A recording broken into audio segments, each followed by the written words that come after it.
자, 가보도록 하겠습니다. 오늘은 문제풀이부터 시작해서 1번부터 13번까지 33페이지, 34페이지, 31, 2, 3페이지 마무리해보도록 하겠습니다. 그렇게 하고 나서 선택학습 들어갈 거예요. 선택학습 다 할 겁니다. 시 한 편, 운수 좋은 날이라는 소설까지 보통 진포중도, 운수 좋은 날 정도는 시험에 항상 나오니까요. 자, 1번입니다. 이 글에 나타난 양반에 대한 설명을 알맞지 않은 것은 입니다. 몇 번이요? 5번. 아내의 비판을 받아들였나요? 그러진 않죠. 아내와 함께 빚을 갚고자 노력하는 어떤 행위를 보인다, 못 보인다? 못 보인다. 노력하지 않아요. 즉, 뭐를 보인다? 경제적 무능함을 보인다. 이렇게 보시면 되겠습니다. 뭔가 이런 자신에게 닥친 어려움을 해결할 수 있는 능력이 있다, 없다? 없다라는 게 바로 양반의 첫 번째 비판점이었습니다. 자, 2번 양반의 아내에 대한 설명으로 적절한 것은 이라고 합니다. 정답 몇 번이냐면 4번입니다. 무능력하다, 경제적 무능함, 비생산성 뭐 이런 것들을 비판하고 있고요. 비판하는 작가의 의식을 대변하는 대변자 역할을 하고 있다, 이렇게 보시면 되겠습니다. 이 얘기도 제가 양반전하면서 여러 번 말씀드리고 있죠. 자, 3번입니다. 이 글을 통해 알 수 있는 당시의 사회 모습을 알맞지 않은 것은 3번, 물질적 가치가 정신적 가치보다 더 높게 인정받았다, 이렇게 됐다는 건데, 여러분들 여기서 물질적 가치를 중요시 여기는 인물이 누구예요? 양반보다는 이익이 되게 고쳐달라고 말하는 부자입니다. 근데 여기서 부자는 긍정적인 인물로 그려지나요? 그렇지도 않죠. 그죠? 부자도 비판의 대상이기 때문에, 그죠? 정답은 3번으로 보시는 게 어울리겠네요. 자, 넘어가 보도록 하죠. 자, 5번입니다. 자, 이 글의 내용과 일치하지 않는 것은이요. 자, 1번 양반의 이르는 말은 여러 가지다. 그죠? 양반의 이른 말 몇 가지가 돼요? 굉장히 많아요. 여기 선비도 있고, 대부도 있고, 군자도 있고, 그렇죠? 자, 양반은 밥보다 국을 먼저 먹어서는 안 된다. 뭐 이런 얘기 있어요, 없어요? 있어요. 이 얘기도 첫 번째 정서에서 나오는 얘기고요. 양반은 신발을 땅에 끌듯이 느릿느릿 걸어야 한다라고 나와 있죠. 양반은 평민의 책인 동네방에 읽어서는 안 돼요. 오히려 동네방에는 어떻게 읽어야 된다고요? 줄줄줄 외울 수 있어야 된다라는 거죠. 정답은 4번입니다. 그죠? 오늘 여러분들이 과학 열심히 외우듯이 줄줄 외워야죠. 그죠? 하루 종일 좀 외워야 되는 아, 그래요. 너네 과학은 이 다음 시간인가요? 거예요. 아, 두근두근 하겠네요. 좋습니다. 됐죠? 자, 그래서 수학도 열심히 외워야 되는 게 있는 것 같던데, 공식. 그죠? 곱셈 공식이 지금 너네 2학년이니? 아니죠? 신고시 4학년. 아, 3학년이죠? 네. 아무튼 막 애들 외워가지고 왔다 갔다 하면서 수학 선생님들한테 한마디씩 듣고 있더라고. 그래서 그런 거 없다 했고요. 그다음에 과학 같은 경우는 이제 2학년들 오늘 다 시험 볼 거라고 지난주부터 희정쌤이 계속 선생님들한테도 다 얘기해 놔가지고 여러분들의 그 학원 담임쌤들도 다 잘 알고 있습니다. 그래서 오늘 그 모 학생이 되게 재밌는 답을 적어가지고 그 희정쌤이 얘기하시더라고요. 그 혹시 지방을 소화시키는 효소가 뭐예요? 라이페이스. 라이페이스예요. 근데 그 어떤 애가 라이스 페이퍼라고 써가지고 라이스 페이퍼가 뭔지 알아요? 그 월남쌈. 그렇죠. 월남쌈 그 싸먹는 그 뜨거운 물에다 이렇게 데쳐가지고 이렇게 싸먹는 하얀색 그게 라이스 페이퍼요. 그죠? 이제 너네 헷갈리나? 그죠? 라이스 페이퍼가 아니라 라이페이스. 그죠? 라이페이스. 라이페이스. 헷갈리면 이제 제 탓이 아니에요. 라이페이스래요. 그죠? 자, 넘어가 보죠. 자. 왠지 여기서 틀린 사람 나올 것 같은데, 그러면은 우리 꼭 놀려주도록 합시다. 자, 6번입니다. 자, 군수가 기업과 같이 한 이유로 가장 알맞은 기업, 그죠? 부자를 높은 자리에 앉히고 양반을 낮은 자리에 세워두고, 왜요? 신분을 팔았기 때문이죠. 정답은 1번이죠. 부자가 양반의 신분을 샀기 때문입니다. 넘어가 보도록 하죠. 7번입니다. 자, 나무단들은 양반의 모습을 보여준 속담으로 가장 적절한 것은, 자, 나무단은 몇 번째 증서냐면 첫 번째 증서죠. 첫 번째 증서니까 양반의 모습 어떻다는 거예요? 곧 죽어도 양반처럼 행동해야 된다는 거죠. 정답은 3번입니다. 양반 얼어 죽어도 죽불 안 된다. 폼생 폼사, 그죠? 라는 얘기입니다. 자, 넘어가 보도록 하죠. 예. 자, 8번. 나무는 통의 작가가 비판하고자 하는 양반의 모습 제가 뭐라고 했어요? 바로 예. 체면과 형식에 얽매여 있는 모습. 그죠? 여기에 키워드 뭐가 들어가 있어요? 체면이 들어가 있고요. 혹은 거칠해, 혹은 허례허식 이런 키워드가 들어가 있으면 예, 정답이 되겠죠? 첫 번째 증서의 비판점입니다. 정답은 1번. 예, 물론 여기도 체면이 나와 있는데 체면보다 뭐 한다고요? 물질적 욕심만 채우는 모습 이런 것들은 어디에 나와 있어요? 오히려 두 번째 증서에 좀 나와 있는 모습입니다. 그죠? 예, 남의 소 데려다가 먼저 자기 밥부터 간다 뭐 이런 것들이 예, 욕심 채우는 모습이잖아요. 그죠? 예, 그런 거를 우리 부자는 뭐라고 얘기하면서 뭐 같다? 돈 누는 것 같다 라고 얘기하면서 양반이 되는 걸 포기하게 됩니다. 자, 10번입니다. 나무단이 나타낸 양반의 모습을 알맞은 것은 몇 번이요? 예, 3번이죠. 예, 이런 걸 이제 뭐라고 얘기하고 있었냐면 여기서는 음관이라고 얘기하고 있습니다. 예, 여러분들 지금 한국사 배우기 시작하셨잖아요. 예, 그래서 고려 시대에 가면 음서 제도가 있어요. 예, 그거랑 비슷한 거다 이렇게 보시면 됩니다. 밑에 9번 있어요. 아, 9번도 있군요. 예, 10번에 3번이었고요. 9번 먼저 볼까요? 자, 9번입니다. 가문의 부자가 예, 문서를 예, 고쳐달라고 한 이유. 첫 번째 증서가 마음에 들지 않은 이유. 뭐가 되게 고쳐달라? 이익이 되게. 그죠? 정답은 예, 4번이죠. 이익이 되지 않는다. 예, 라고 얘기했기 때문입니다. 생각했기 때문이에요. 자, 그럼 11번입니다. 가문의 부자가 양반이 되는 것을 포기한 이유로 알맞은 것은 예, 뭐가 있기 때문에 예, 도둑놈은 맞지만 뭐가 틀렸어요? 신문을 사고 파는 것 자체의 문제점을 느끼고 있지는 않죠? 네. 그리고 3번 같은 경우는 뭐예요? 이게 첫 번째 증서를 거부한 이유죠? 그죠?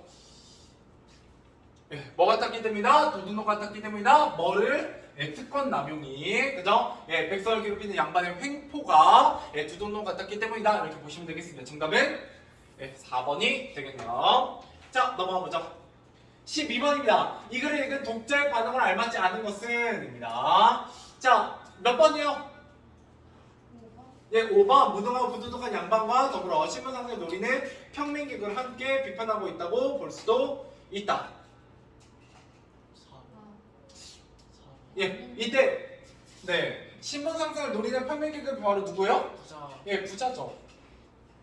그죠? 네, 맞는 것 같은데요. 부자도 비판 대상이니까. 예, 양반계층의 특권의식을 강화하고자 하는 거예요?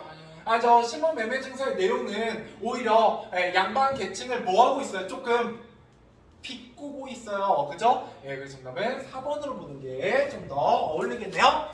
자, 13번 보도록 하죠. 13번.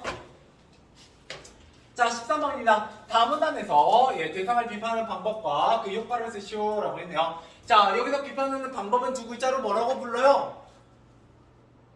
머누일에서 반어법을, 그죠? 그 다음에 낙화에서 역설법을, 우리 여기서 뭐 배우고 있다? 양반전에서는 풍자. 예, 풍자입니다.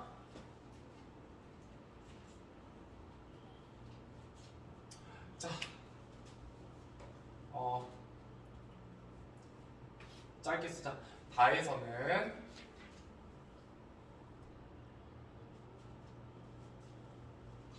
간접적으로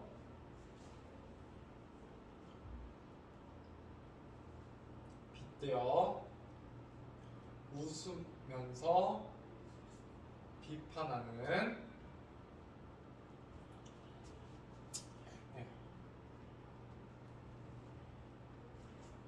풍자가 사용되어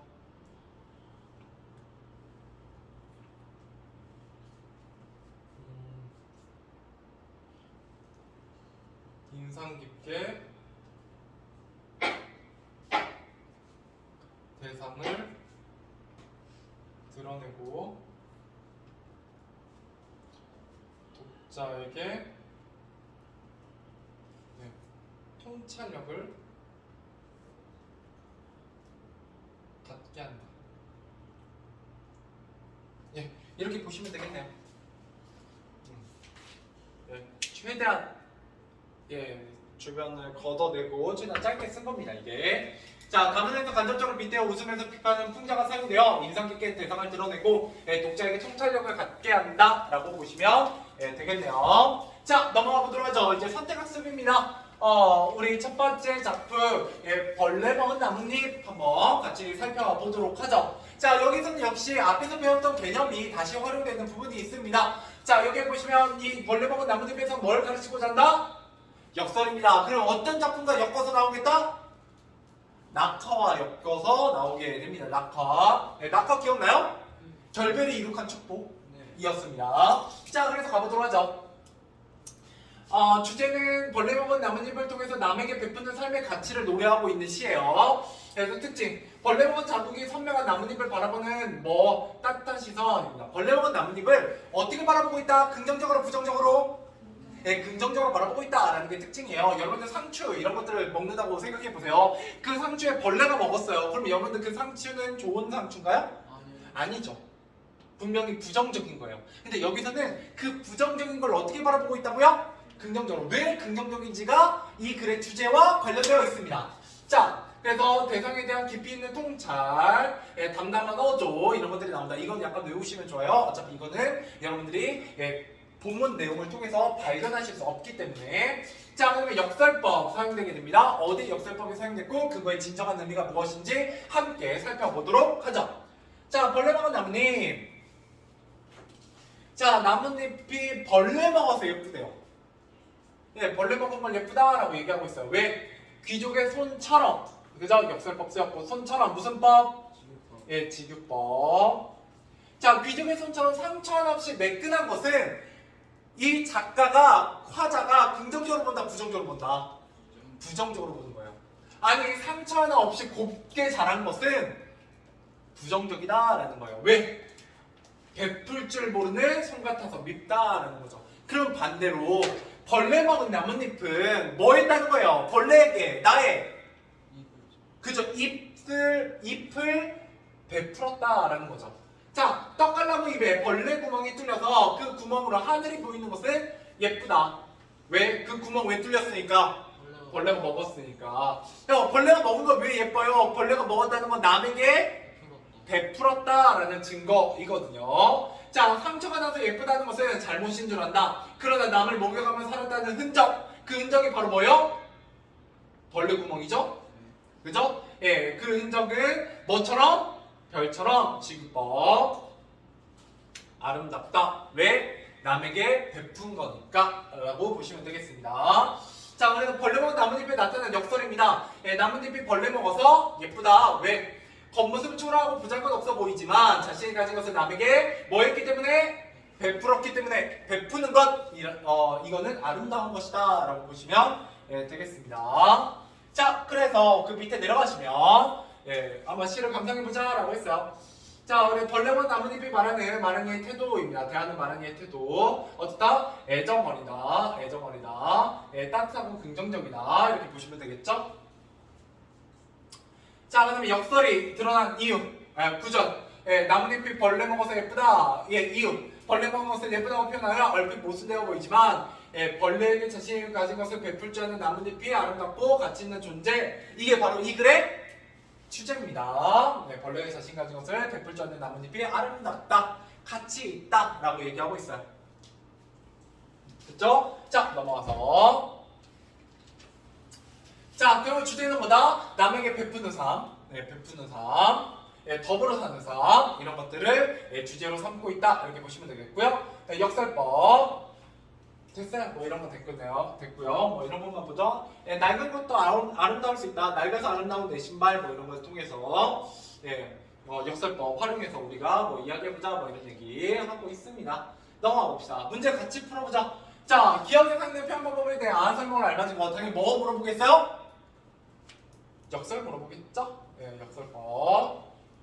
자, 그러면 여기 역설에 대한 설명 몇 번에 있어요? 1번에 있습니다. 모순돼서 주제를 강조한다. 이게 바로 역설법이죠. 2번은 뭐에 대한 설명이에요? 반대되니까 반화법이고요. 그죠? 자, 그 다음에 원가능을 보조가능을 빗대어 표현하는 거 비유로고요. 사람처럼 표현하는 거 의인이고요. 그래서 이건 풍자입니다. 5번은 그래서 우리가 이 단어에서 배우고 있는 모든 표현법들이 다 나오고 있어요. 낙화의 의인법 있었고요.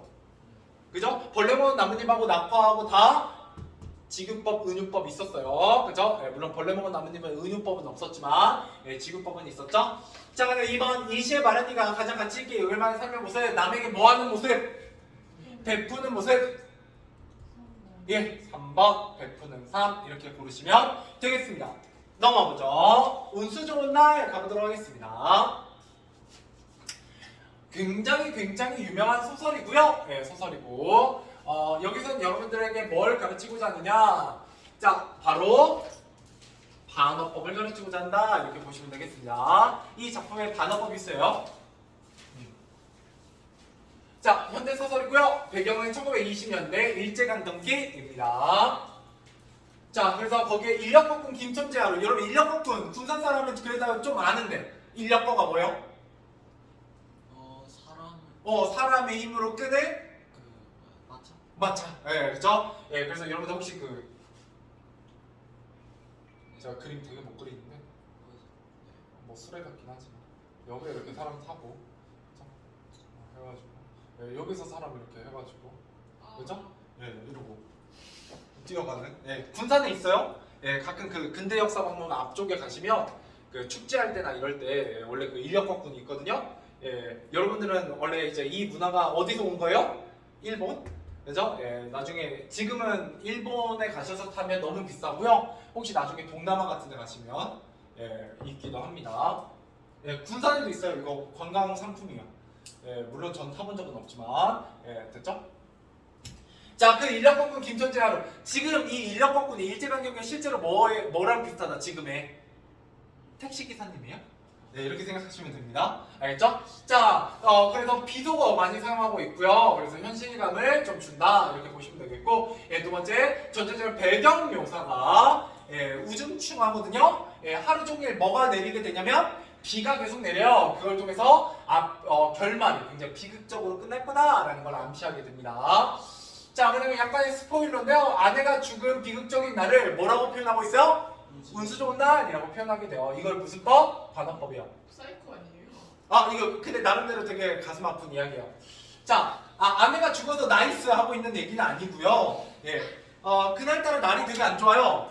그래가지고 여러분들 비가 오거나 눈이 오거나 아무튼 날씨가 좀 안 좋아. 그러면 보통 버스 타요, 택시 타요? 택시 타죠. 예, 그럼 비 오는 날은 택시가 잘 안 잡혀요. 그래서 인기가 많아가지고 예, 똑같죠. 자, 인력거꾼이었는데 이날 비가 많이 내리거든요. 그래서 인력거가 너무 잘 돼요. 근데 그날 아침에 출근하러 나올 때 아내가 굉장히 며칠 전부터 아팠어요. 그래갖고 뭐라고 얘기하냐면 오늘 하루는 좀 일을 쉬면 안 될까요? 라고 얘기해요. 그때 김천지가 여러분 오해하시면 안 돼요. 김천지가 굉장히 츤데레거든요. 좋게 말하면 츤데레고 예, 나쁘게 말하면 좀 많이 상남자예요. 뭐라고 얘기하냐? 그래서 아내한테 인연이 예, 내가 돈 벌러 안 나가면 예, 너한테 밥 주고 하는 사람이 밥 주고 할 사람이 누가 있냐라고 하면서 예, 얘기를 하게 되고요. 그 아내가 이제 막 아프고 막 그러니까 예, 이제 뺨 때려서 좀 정신이 좀 돌아오게 만들고 하는 굉장히 상남자입니다. 예, 쓰레기라고 보시면 안 되고요. 이때는 좀 시대가 달라요. 예, 제가 좀 개념 자체가 좀 다르기 때문에 좀 넓은 마음으로 이해해 주시고. 자, 그런데 아내가 굉장히 아팠거든요. 그래서 일을 하러 나가서 돈을 열심히 벌어요. 근데 그날따라 굉장히 돈이 잘 벌립니다. 근데 마음 한켠에 어때요? 굉장히 뭔가가 불안해요. 아내가 죽을까봐. 그리고 왠지 죽었을 것 같은 느낌도 들고. 그래서 집에 들어가려고 한다, 안 들어가려고 한다? 안 들어가려고 하는 모습이 드러나게 됩니다. 그래서 자기 인생에 가장 돈을 많이 번 날이지만 동시에 가장 슬픈 날이죠.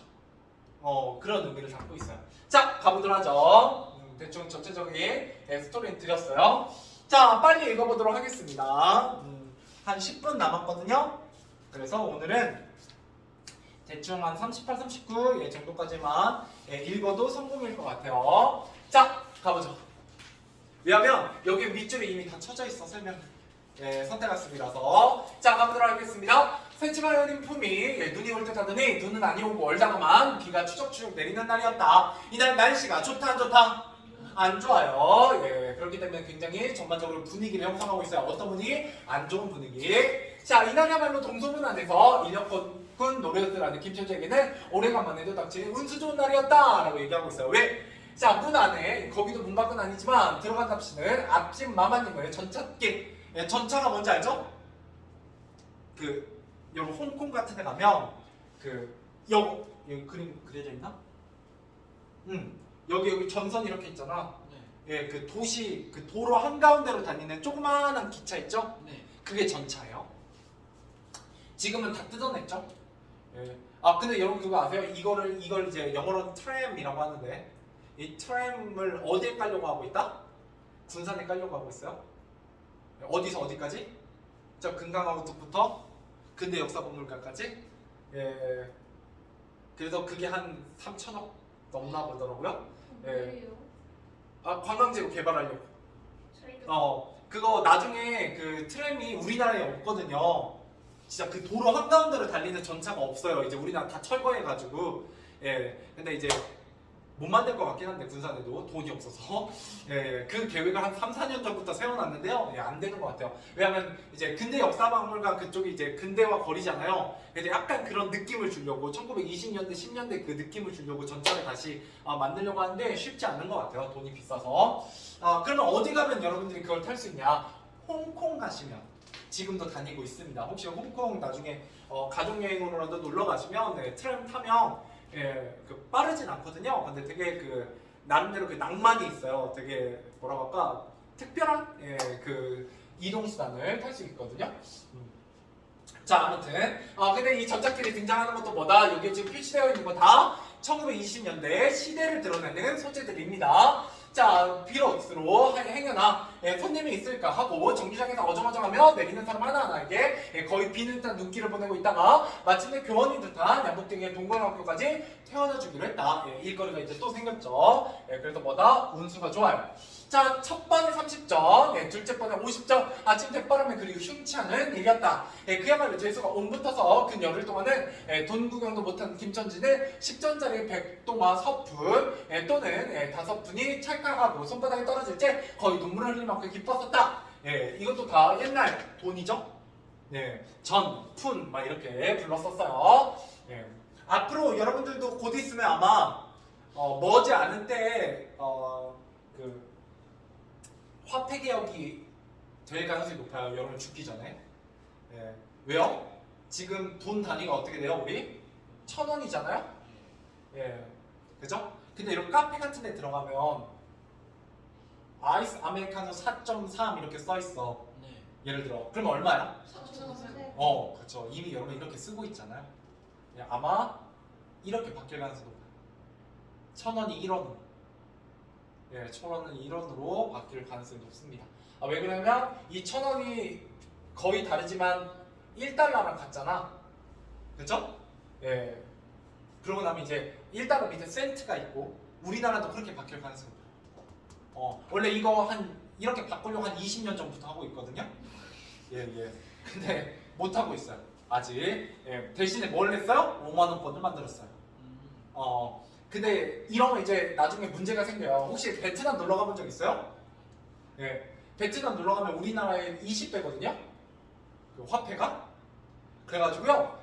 우리나라 거 1,000원짜리 하나 사잖아요. 걔는 2만 동을 내요. 그죠? 그러면 우리나라 돈으로 10,000원짜리 사면 걔네는 20만 동이거든요. 돈 쓰는 맛이 돼요. 돈 쓰는 맛이 납니다. 걔네는 막 그래가지고 10만원짜리 하나 사면 200만 동이요. 그래가지고 막 그렇게 쓰기도 하고 막 그렇습니다. 그래서 원래는 그렇지 않아요. 보통 1달러 하면 우리도 보통 1원으로 계산하는 게 맞거든요. 그래서 여러분들 이제 카페 같은 데 가면 자꾸 뭐 4.3 이렇게 해서 파는 거예요. 1,000원 단위. 1,000원 단위로 아마 곧 있으면 바뀔 겁니다. 한 10년, 20년 안에. 자, 아무튼 그러고 나면 여러분들도 야 라떼는 말이지 5만원권이 있었단다. 5만원이요? 막 이러면서 왜냐면 지금은 1원이니까 1원이 1,000원이라 생각하시면 되니까 5만원이요? 그러면 얼마지? 막 이러면서 생각하시면 되죠. 그죠? 그러면은 1원이 1원에 5만 배가 되니까 지금 돈으로 따지면 예, 한 250만 원 정도 되겠네요. 아 25억 정도 되네요. 예, 5만 원 곱하기 5만 원이니까 그죠? 예, 그럼 만 곱하면 억이거든요. 예, 그럼 25억이죠. 예, 자 넘어가보도록 하겠습니다. 자, 네, 뭐 많이 있는 게 중요한 건 아니니까요. 자, 그래서 굉장히 좋았다, 장사가 잘 됐다라는 거고요. 더구나 이날 이때 이 80전이라는 돈이 그게 얼마나 유용한지 몰랐다. 컬컬한 목에 모주, 그죠? 술 한 잔도 적실 수 있거니와 그보다는 앉는 아내에게 뭐를 주고자 한다. 설렁탕이에요. 왜냐면 아내가 설렁탕 먹고 싶다고 하거든요. 그래갖고 이제 김천지가 따뜻하게 한마디 해주죠. 지랄 연병하네 막 이러면서 그죠? 지금 우리가 밥 한 끼도 못 먹는데 뭔 설렁탕이야 라고 얘기해놓고 돈 많이 버니까 뭐 사다 주고 싶은 거예요? 설렁탕 한 그릇 사다 주고 싶은 거죠. 자, 그래서 그릇도 사다 줄 수 있습니다. 그래서 아내에 대한 사랑을 뜻해요. 알겠죠? 그래서 나무나입니다. 그의 아내가 기침으로 쿨럭거리는 게 벌써 달포 거의 한 달이 넘었다. 자, 조밥도 굶기는 먹다시피 하는 형편이니 물론 약한 쪄 써본 일이 없다. 그때 어스름은 못 쓸 바 아니로되 그는 병이란 놈에게 약을 주어보내면 재미를 붙여서 잡고 온다는 자기의 신조에 어디까지나 충실하였다. 굉장히 고지식한 인물이에요. 왜? 병이라는 게 뭐 해야 된다. 병이라는 거 이겨내야지. 약 안 먹어 라고 생각하는 인물이라고요. 자꾸 약 먹으면 사람이 나약해진다라고 생각하는 그런 인물입니다. 나름 나쁜 의미의 상남자죠. 그죠? 그래서 진짜 아내가 죽어요. 자, 따라서 의사에게 보인 적은 없으니 무슨 병인지 알 수 없을 때 반드시 누워가지고 일어나기는 새로에 모르도 못 눕는 것을 보면 많이 아프기는 많이 아픈들 병이 이토록 심해지기는 열흘 전에 조밥을 먹고 체한 때문이다. 자, 그때도 김천지가 오래간만에 돈을 벌어서 좁쌀 한 대와 10전짜리 나무 한 단을 사다 주었더니 김천지의 말에 의지하면 그년이 아내예요. 사랑하는 아내가 천방지축으로 냄비에 대고 끓였다. 왜? 너무 오랜만에 조밥을 먹게 돼서 막 급하게 마음은 급하고 불길을 달지 않아 채 익지도 않은 것을 그년이 사랑스러운 아내가 숟가락을 그만두고 손으로 움켜서 두 뼘의 주먹덩이 같은 혹이 불거지로 막 우걱우걱 먹었다는 거죠. 누가 빼앗았듯이 처박질 하더니만 그날 저녁부터 가슴이 당긴다, 배가 캥긴다, 그 눈을 홉뜨고 지랄병을 하였다. 그죠? 많이 아팠다라는 얘기입니다. 비속어는 현장감을 높여줘요. 그때 김천지는 여러가지 성을 내며 에이 조라 뭐는 할 수 없어 못 먹어 병 먹어서 병 어쩌란 말이야 왜 눈을 바로 뜨지 못해 하고 김천지는 안내미의 뺨을 한번 후려 갈겼다. 원래 그 기계도 고장나면 가끔 이렇게 한 번씩 때리잖아요. 이때는 그랬다는 얘기예요.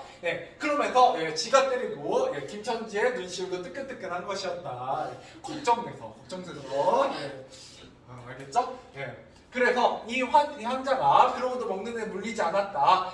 사흘 전부터 설렁탕 국물이 마시고 있던 남편을 졸랐다. 이런 조밥도 못 먹는 년이 설렁탕은 또 처먹고 지랄병을 하게? 라고 야단을 쳐박았건만 못 사주는 마음이 시원치는 않았다.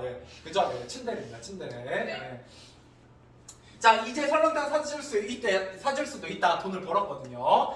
아는 어미 곁에서 배고파 보치는 개똥이 3살 먹이에게 죽을 사줄 수도 있다. 80전을 손에 쥔 김천지는 마음은 푼푼하였다. 이제 좀 넉넉하였다. 라는 거예요.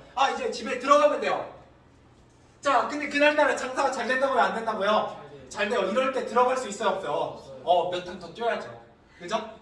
자, 그래서 치대전병에 나타난 소재들이 있으면 인력부분, 전착기, 등원학교, 전백동학, 푼 1920년대 사회상을 드러내는 얘기다. 일제강점기 얘기입니다. 이때 인력거꾼을 하고 있는 조선인 김천지는 굉장히 어떤 인물이다? 형편이 어려운 도시 하층민입니다. 도시 하층민의 삶을 어떻게 드러내요? 굉장히 사실적으로 드러냅니다. 사실적으로 드러냅니다. 그래서 여러분들 여러분 나이 또래가 나오는 뭐 이렇게 청소년 드라마 같은 거 보면 재미가 없는 이유가 바로 거기에 있어요. 걔네들 욕을 안 하잖아. 그죠? 여러분 친구하고 얘기할 때 그죠? 일단 친구 이름을 살갑게 잘 안 부르잖아요. 야 이 새끼야 저 이 새끼야 하면서 이제 시작을 해야 되는데 드라마에선 그러지 않죠. 근데 여기 딱 그러니까 얼마나 사실적이에요, 그죠? 왜냐면 김선재 못 배워먹은 사람이거든요, 실제로. 그렇게 좀 이해를 해주시고요. 조밥도 굶기시피 하고 아픈 아내를 은하에게 보낸 적이 없습니다. 왜냐면 몹시 형편이 어려웠기 때문이죠. 자, 문제 풀고 마무리하죠. 문제는 5번까지입니다. 문제 풀어보세요.